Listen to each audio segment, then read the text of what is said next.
আসসালামু আলাইকুম গাইস, হাজির হলাম একটা নতুন ভিডিও নিয়ে।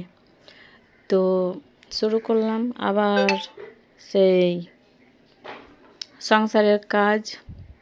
তো এখানে আমার বাচ্চা স্কুল যাবে, তো যার জন্য আমি ওদের জন্য টিফিন তৈরি করছি, রুটি বানাচ্ছি। তো আমার এই রুটিটা দেখানোর একটাই কারণ হলো যে আমার রুটি শুরুতে ফুলবেই না, যখন রুটি করতে করতে শেষের দিকে তখন রুটি হবে। তো যাই হোক, তো এই যে দেখো, এখানে দেখো একটা সাপ যাচ্ছে, দেখতে পাচ্ছ? এটা আমাদের ঘর থেকে বেরোলো, যেখানে আমাদের জুতার স্ট্যান্ড আছে আর জুতা রেখেছি, সেখান থেকে বেরালো। দেখছো তো, মানে এতটাই আমার মনের মধ্যে ভয় ঢুকেছে যে এই কোণাটার কাছেই সাপটা ছিল, এই কোণাটার কাছে। তো বন্ধুরা, এবার আমি কি করলাম যে আমার বাচ্চারা তো এখানে মানে জুতো রাখে, আর জুতোর মধ্যে ঢুকে থাকলে আর ওরা যদি মানে না দেখে পড়ে নেয় তাহলে তো বুঝতেই পারছো। তো মানে একটা মানে আমার মনের মধ্যে এতই আতঙ্ক দিয়ে আমি কি করলাম যে এবার পরিষ্কার করতে লাগলাম যে না, এতগুলো জুতো এখানে রাখা চলবে না। এবার ঝাড় দিয়ে আমি জায়গাটা এই যে ফাঁকা করলাম, দেখো কেমন হয়ে আছে। এই যে এই জিনিসটা টানলাম, সাপটা এই সাইডটাতেই ছিল।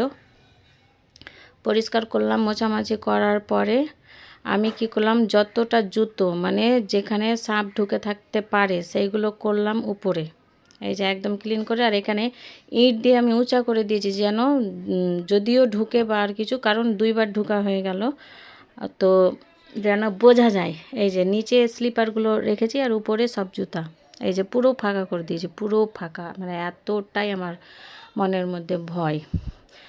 আর কিছুদিন থেকে তো মানে আমার মন এতটাই খারাপ ছিল যে দেখো, ঘরের কিছুই কাজকর্ম আমি করেছিলাম না, শুধু মানে কোনো রকমে মানে কি আর বলবো, ফ্যামিলি ম্যাটার যেটা হয়।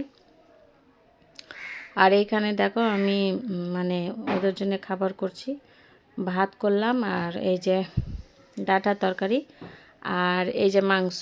তো চলো তোমাদেরকে একটু শেয়ার করি যে আমি মাংস মানে তাড়াহুড়োর মধ্যে কেমন করে তাড়াতাড়ি করি। তো দেখো এখানে মানে সব মশলা, হলুদ, লবণ যা লাগে সব দিয়ে কষিয়ে নিলাম। কষানোর পরে এই যে দেখো, তো বন্ধুরা মানে একটা কথা মানে শেয়ার করতে ইচ্ছা করছে, যেটা হলো যে মানে যুগটা কেমন চেঞ্জ হচ্ছে, তাই না?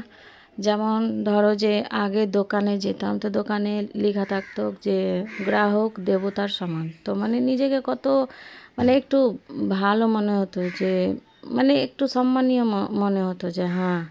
আর এখন এখন গেলে দোকানে কি লেখা থাকে এখন, যে তোমরা সিসিটিভি ক্যামেরার সামনে আছো।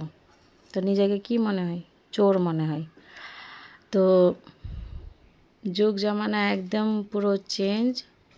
মানে নিজে ঠিক থাকো, খেয়াল রাখো, সুস্থ থাকো সবাই। আর এই যে দেখো, আমি একটু একটু করে কাজ গুছিয়ে নিলাম। ঘর পুরো ক্লিন করার পরে আমি আর আমার বোন চলে গিয়েছিলাম মাসির বাড়ি। ওখানে একটা জিনিস দেখো, তোমাদেরকে আমি শেয়ার করছি যে এই যে নদী, এটা আমার মাসির ব্যালকনি থেকে আমি মানে শ্যুটটা নিয়েছি। পুরো মানে এতটাই নদীতে জল ভরেছে, এটা মহানন্দা নদী বলে, এতটাই জল ভরেছে। আর দেখো এখানে তোমাদেরকে একটা জিনিস দেখাচ্ছি, এই যে জুম করছি, এখানে না এই যে ট্রেনের ব্রিজ আছে, ট্রেন যাতায়াত করে, মানে আমাদের মালদা টাউন স্টেশন। আর এখানে একটু ঠান্ডা হয়ে গেলাম। তো বন্ধুরা, দেখা হচ্ছে নেক্সট ভিডিওতে। টাটা।